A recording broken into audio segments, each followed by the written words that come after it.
So now you can see I have the whole basic drawing in, the image, the subject itself. I know where my points are. I've got an idea on where I want to go and where my focal point is. So now I'm going to go from the hard drawing pencil, the HB, to the 2B. And I'm going to start laying in some large areas of darks and lights. And I've zoomed in so you can see what I'm doing. And I like to use kind of a crosshatch.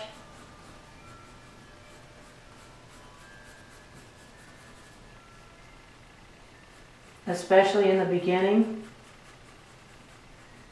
And you can see I'm using the side of my pencil.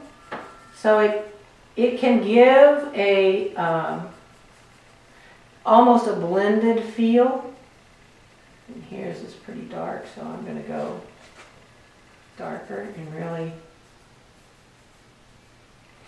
establish that. Now, the other way you could do it, if you didn't want to go into the medium, you could go right ahead with your darkest dark and really get some dark areas in. And I'll just show you, like maybe you're not concerned with all this back in behind there, and you want to just really make this dark. So you can go in with this fat one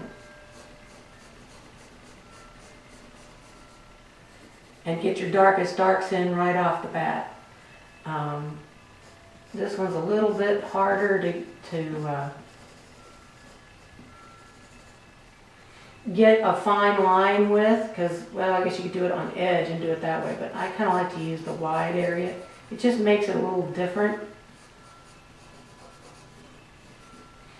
And in the beginning, I'm not fussy about every little thing.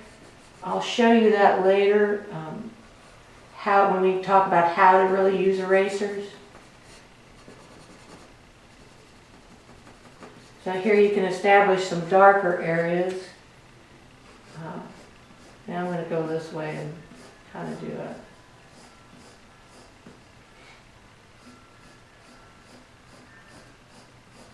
a crosshatch.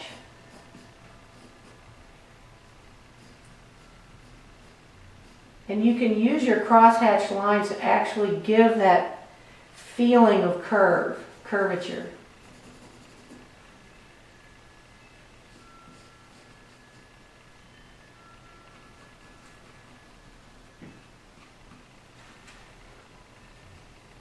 And then in some areas, what you'll start to notice is those lines, some of the lines will stay, some of them will disappear. You can always go back in and add more lines. Okay, so I've kind of got in some of my really dark areas. I know this thing has moss and stuff on it. I'm not going to worry about trying to draw all that. I mostly just want to show you how you can get how to take these tools we've been learning and get a nice drawing going on.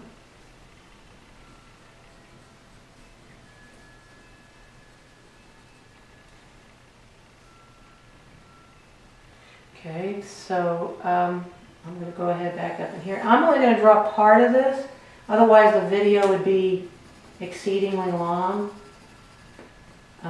So I'm just going to sketch in here a few more things to show you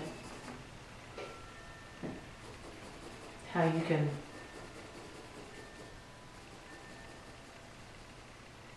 see I'm making my lines a little bit different in here because I'm seeing values. I'm seeing changes all the time in how the lights and darks relate to each other. And you can get different values by simply cross-hatching over more and more and leaving some areas open. There we go, we've got that back in there. This in here.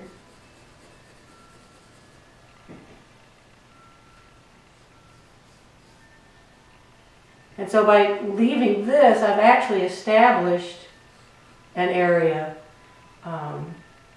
And that's something else you can do as opposed to working so much on there. I'm going to go ahead in and get great big and put in some of this gray area.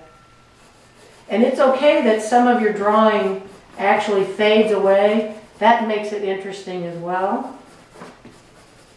Like I said, you can always go back in and add more lines, but not everything has to jump out. Actually, it makes it more interesting if you have some things that jump out and some things that don't.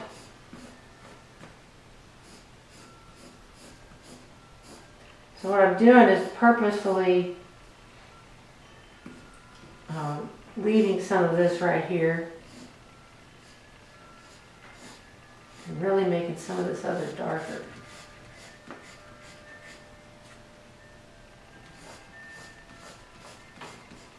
So it will end up just looking like a dark area.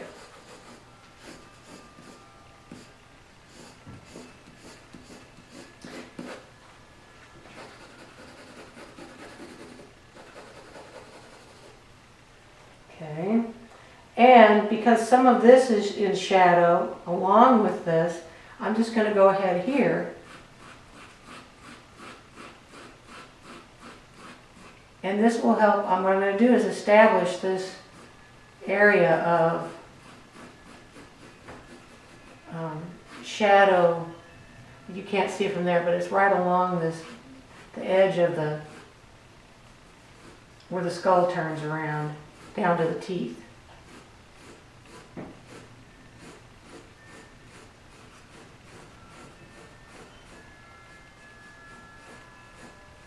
Again, I'm drawing very fast because I don't want to run out of battery before we get to the next phase. So then I can go back in and make, so this would be like negative shape drawing. I'm getting in those dark areas.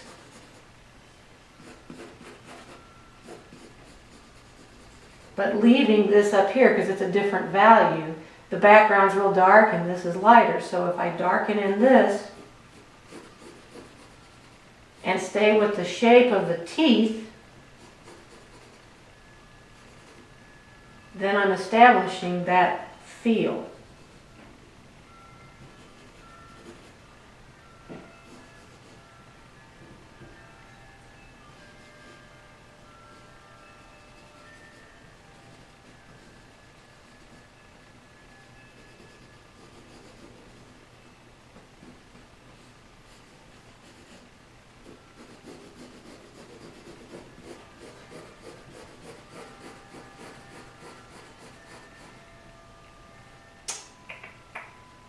Okay.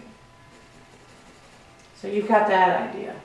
Then you can always go back in over the top of this and add in some other nice little subtleties that'll help make it pop. And I'm using different amounts of pressure on this. You know, when it's darker, I go harder. And when I want it lighter, I just back off the pressure. Okay, so I think at this point, I'm going to get in a few more shaded areas in, and then I can show you how to use your erasers.